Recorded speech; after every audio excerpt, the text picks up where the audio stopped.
Hello students. तो आइए हम लोग सदिश विश्लेषण नामक चैप्टर से अगला क्वेश्चन पढ़ते हैं और जिसके अंतर्गत हम आज यहाँ पे सीखेंगे कि किसी भी सदिश के दो आयताकार घटक किस प्रकार से प्राप्त किए जा सकते हैं।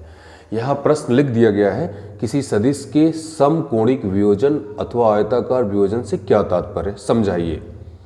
और क्वेश्चन अगला जो क्वेश्चन है कि 40 न्यूटन का एक बल एक्स अक्ष के साथ 45 डिग्री का कोण बनाता है, तो इसकी समकोणिक घटक क्या होंगे। तो आइए सबसे पहले हमें देखते हैं कि अगर हमारे पास कोई सदिश ए है तो उसका हम दो अलग अलग दिशाओं में वियोजन किस तरीके से करते हैं। चलिए सबसे पहले मूल बिंदु और अक्ष बनाते हैं। ये एक्स अक्ष हो गई, एक्स अक्ष मूल बिंदु एक्स अक्ष, और ये हो गया वाई अक्ष।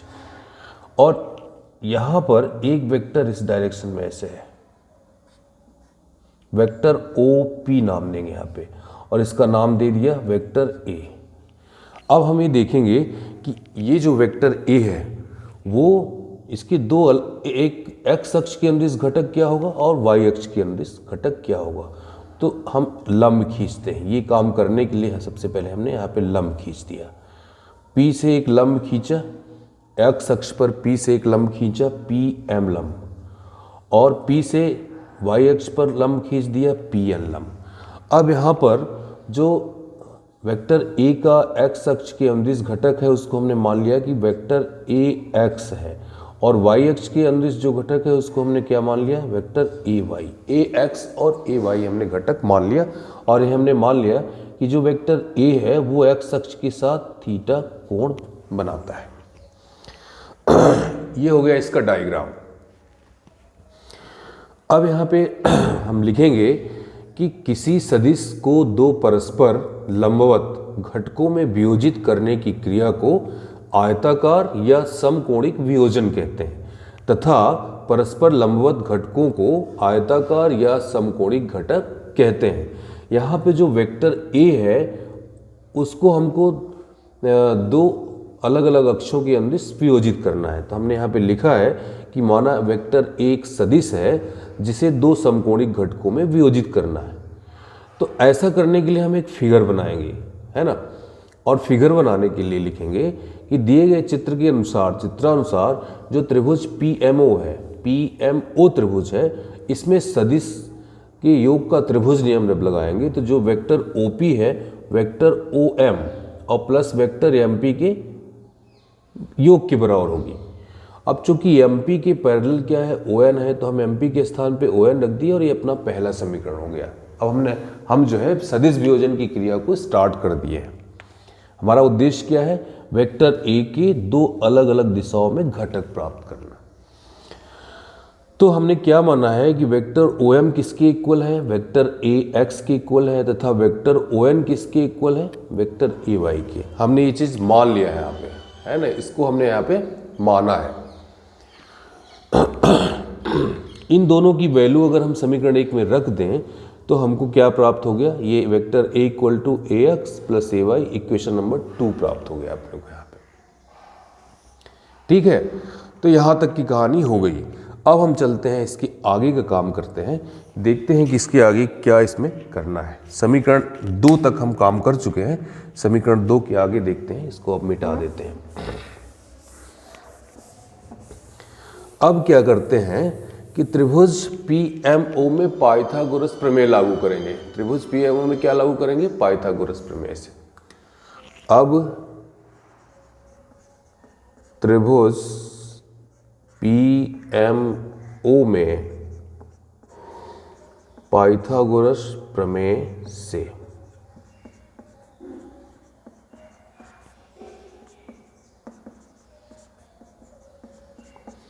त्रिभुज PMO में पाइथागोरस प्रमेय लागू करेंगे।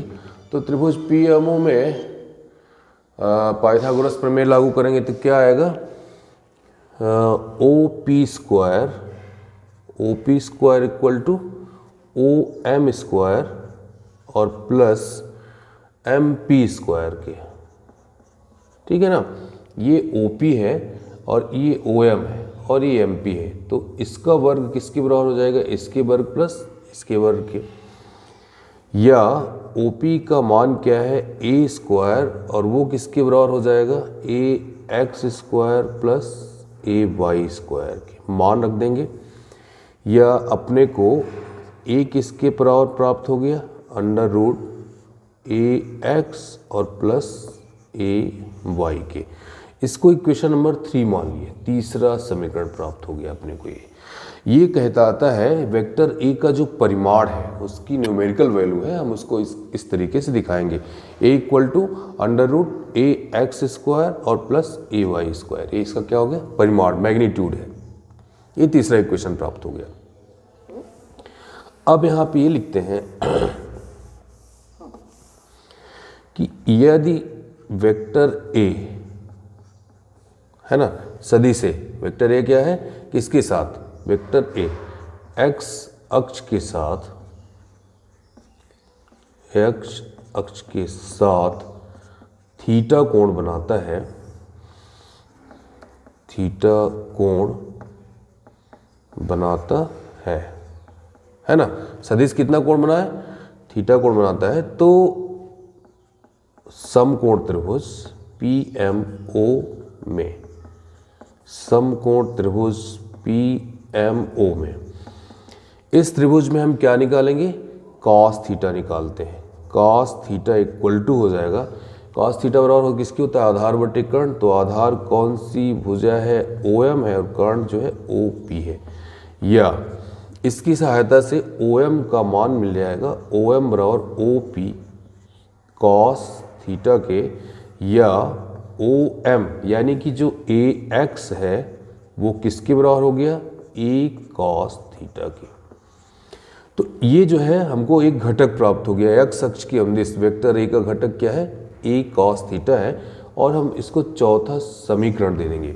तो हमने ये देखा कि जो वेक्टर ए है उसका एक्स अक्ष के अनुदिश घटक जो AX है वो किसके इक्वल है, AX equal to A cos theta के। कैसे हमने प्राप्त किया, इस तरीके से प्राप्त किया। ये क्वेश्चन नंबर 4 हो गया। अब हम अगर वाई अक्ष के अनुदिश घटक निकालना चाहें तो हमको साइन थीटा का मान निकालना पड़ेगा। तो लिखेंगे तथा साइन थीटा इक्वल टू, तो साइन थीटा की वैल्यू क्या हो जाएगी लंब बटे कर्ण, यानी कि लंब क्या है यहाँ पे PM या MP कह सकते हैं, MP बटे OP, या यहाँ पे MP की वैल्यू किसकी हो जाएगी OP साइन थीटा की, या A इक्वल टू किसकी AY इक्वल टू किसकी हो गया A साइन थीटा के। ये पांचवा समीकरण हमको प्राप्त हो गया है ना, AY बराबर A साइन थीटा। और जो समीकरण 4 और 5 हमने अभी कैलकुलेट किए हैं वो क्या कहलाते हैं समकोणिक घटक कहलाते हैं। तो समीकरण 4 और समीकरण 5 लिख सकते हैं यहाँ पे, समीकरण 4 व 5 क्या कहलाते हैं वेक्टर ए के समकोणिक घटकों के परिमाण हैं, घटकों के परिमाण है, यानी कि उसका संख्यात्मक मान। तो 4 और 5 हमने देखा कि समीकरण 4 और 5 में जो है हमको क्या प्राप्त हो गया, वेक्टर ए का हमने वियोजन किया, वेक्टर ए इक्वल टू किसके है वेक्टर OP है, और उसका हमने वियोजन किया तो हमको एक्स अक्ष के अनुदिश घटक क्या प्राप्त हुआ AX बराबर A cos थीटा, जिसको हम समीकरण 4 के द्वारा दर्शाए हैं। और दूसरा घटक क्या प्राप्त हो गया AY equal to A sine theta, जिसको हमने कहाँ पे दर्शा दिया समीकरण 5 के द्वारा दर्शा दिया। तो इस तरीके से हम जो है सदिश A का वियोजन करके दो घटक उसके प्राप्त हो लिए। अब परिमाण की तो बात हो गई, वेक्टर ए की दिशा को कौन निरूपित करेगा, क्योंकि ये सदिश है तो सदिश ए में परिमाण भी है और दिशा भी है। तो परिमाण को दर्शाने के लिए हमने दो घटक निकाल दिए, लेकिन इसकी दिशा को कौन व्यक्त करेगा। तो दिशा प्राप्त करने के लिए लिखेंगे, कंटिन्यूअस करेंगे, समीकरण 5 में 4 का भाग देने पर, तो जब 5 में 4 का भाग देंगे तो क्या प्राप्त होगा A साइन थीटा बटे A कॉस थीटा, और वो हो जाएगा AY बटे AX के। या ये तो कैंसिल हो गया, तो साइन थीटा बटे कॉस थीटा किसके हो गया, टेन थीटा के, और टेन थीटा किसके हो गया, ए वाई बटे ए एक्स के। ये अपना छठवां समीकरण प्राप्त हो गया। और समीकरण 6 जो है वेक्टर ए की दिशा को निरूपित करता है। समीकरण 6 वेक्टर ए की दिशा को निरूपित करता है।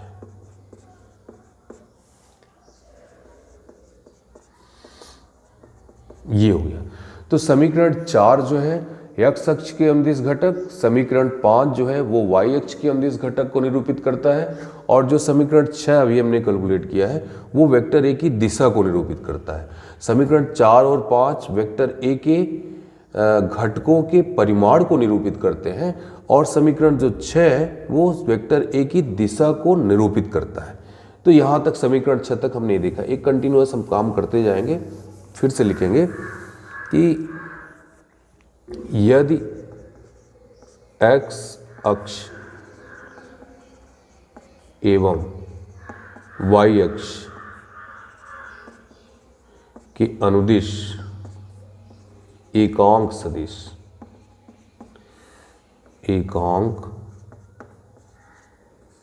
सदिश क्रमशः आई कैप व जे कैप हो, तो ठीक है, जो ए एक्स वेक्टर ए एक्स है ना, वेक्टर ए एक्स हो जाएगा ए एक्स आई कैप के, तथा जो वेक्टर ए वाई है वो किसके बराबर हो जाएगा, ए वाई जे कैप के। ये वैल्यू हो जाएगी। अब इस समीकरण 2 में अगर हम मान रख देते हैं, समीकरण 2 में मान रखने पर, समीकरण 2 में मान रखने पर, तो जो वेक्टर ए है वो किसके इक्वल हो जाएगा, ए x I cap plus A Y J cap के। ये हमारा 7वां समीकरण प्राप्त हुआ। क्वेश्चन नंबर 7 प्राप्त हो गया, 7वां इक्वेशन हो गया है। तो समीकरण 7 जो है वेक्टर ए जो है ना उसकी घटक को प्रदर्शित करता है। यहाँ पे ए एक्स की वैल्यू भी कैलकुलेट की जा चुकी है और ए वाई की वैल्यू कैलकुलेट की जा सकी। तो इस क्वेश्चन का आंसर यहाँ तक आप लिखेंगे। किसी सदिश के समकोणिक वियोजन अथवा आयताकार वियोजन से क्या तात्पर्य समझाइए। ये आपका क्वेश्चन कंप्लीट हो गया यहाँ पे। अब यहाँ पे क्वेश्चन का एक दूसरा पार्ट है, वो क्या कह रहा है कि 40 न्यूटन का एक बल एक्स अक्ष के साथ 45 डिग्री का कोण बनाता है, तो इसके समकोणिक घटक क्या होंगे। क्वेश्चन नेक्स्ट सोल्यूशन देखते हैं, इसका हल देखते हैं। अगले प्रश्न का जो हल है वो देखते हैं। क्या दिया है, ए दिया है ना। ए है 40 न्यूटन, मतलब वेक्टर ए का परिमाण कितना है, 40 न्यूटन है, और थीटा कितना है, 45 डिग्री है। यहाँ पे लिख सकते हैं दिया है इक्वल टू 40 न्यूटन, थीटा बराबर किसके है, 45 डिग्री। तो ए की घटक प्राप्त करेंगे। एक्स अक्ष के अनुदिश जो ए का घटक है वो होगा ए कॉस थीटा। ए की वैल्यू है 40 और कॉस 45 डिग्री। अब कॉस 45 डिग्री का मान होता है 1/√2, तो 40 गुणे 1/√2 यहाँ पे हमने लिख दिया। ठीक है। अब इसकी वैल्यू जब इसको हम हल करेंगे तो फाइनली ए एक्स का मान आएगा किसके, अब इसको किस तरीके से हल करेंगे, इस तरीके से हल करते हैं। 40 गुणे 1/√2, तो पहले से ही है, हम √2 का ऊपर और नीचे इस तरीके से गुणा कर देते हैं, ऊपर नीचे। तो ये कैंसिल हो गया, ये घटक इस घटक को कैंसिल कर देगा, तो बचेगा क्या 40, सॉरी इसको कैंसिल नहीं करते हैं क्योंकि अपनी मैथमेटिक्स गड़बड़ा जाएगी। √2 कर देते हैं, इसको √2, ये हो गया 40 √2 और बटे 2 कर देते हैं, तो 2 दूनी 20 दूनी 40, तो ए एक्स जो आ गया वो 20 √2 आ गया। ए एक्स का मान कितना आ गया, 20 √2। और इसी तरीके से जब हम ए वाई कैलकुलेट करेंगे, ए वाई का मान भी क्या आएगा, ए साइन थीटा आएगा, तो साइन 45 डिग्री का मान भी कितना होगा, यहाँ पे लिख सकते हैं ए साइन 45 डिग्री, और इसका जब कैलकुलेशन करेंगे तो वो भी आएगा 40/√2, 40/√2, और ये भी कैलकुलेट करेंगे तो 20/√2। तो जो घटक आ रहे हैं, एक घटक ये आ रहा है, एक घटक ये आ रहा है, इतने न्यूटन का घटक एक्स अक्ष के अनुदिश, इतने न्यूटन का घटक वाई अक्ष के अनुदिश। तो ये हो गया इस क्वेश्चन का आंसर।